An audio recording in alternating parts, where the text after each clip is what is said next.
Oyi, dada. Buni qilgan ishni qarang. Ha, gapir.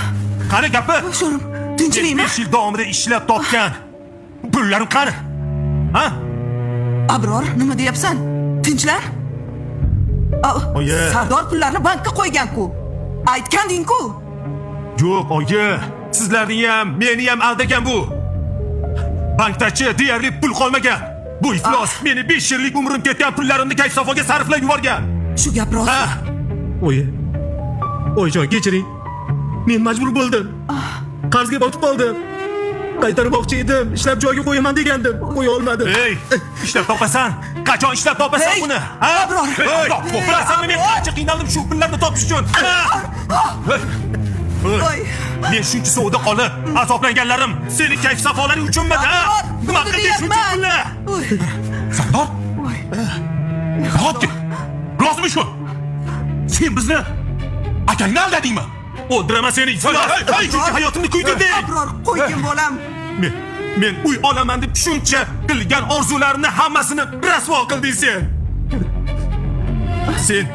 Sen meni ukamassan. To'xta!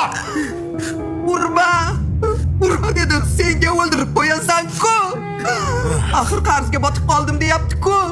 Majbur bo'lgandir-da. Pul uchun o'z jigaringni o'ldirasanmi? Oyi, nima deyapsiz siz?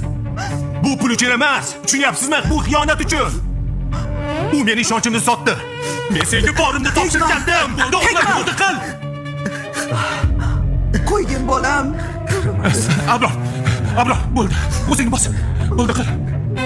Sardor? Dada. Agar chindan qarzga botgan bo'lsa, ko'rsatsin desam, isbotla desam, gapira olmayapti-ku. Shoshmay tur. Aldayapti-ku. Shu gap rostmi? Qarzga botmay yegan bo'lsa ham shunchalik urishing shartmi? Axir pul topiladigan narsa. Sen mehnat qilib yana toparsan. Lekin ukang bitta-ku. Arziydimi shunaqa do'pposlashingga? Mayli, mana shu uylarni sotib pulingni qaytararmiz, Abror. Nima? Demak shunaqa, ha? Abror, meni 5 yillik sog'inchim, azoblarim sizlar uchun hech narsa emas ekan-da? Oyi, gap pulda emas. Mayli. Agar sizlarga mana shu yarramas kerak bo'lsa, shu bilan qolinglar. Abror, bugundan boshlab meni bunaqa ukam yo'q. Tushundingizmi? Sen ham tushunib ol. Abror. Ey, Abror, o'g'lim. Abror!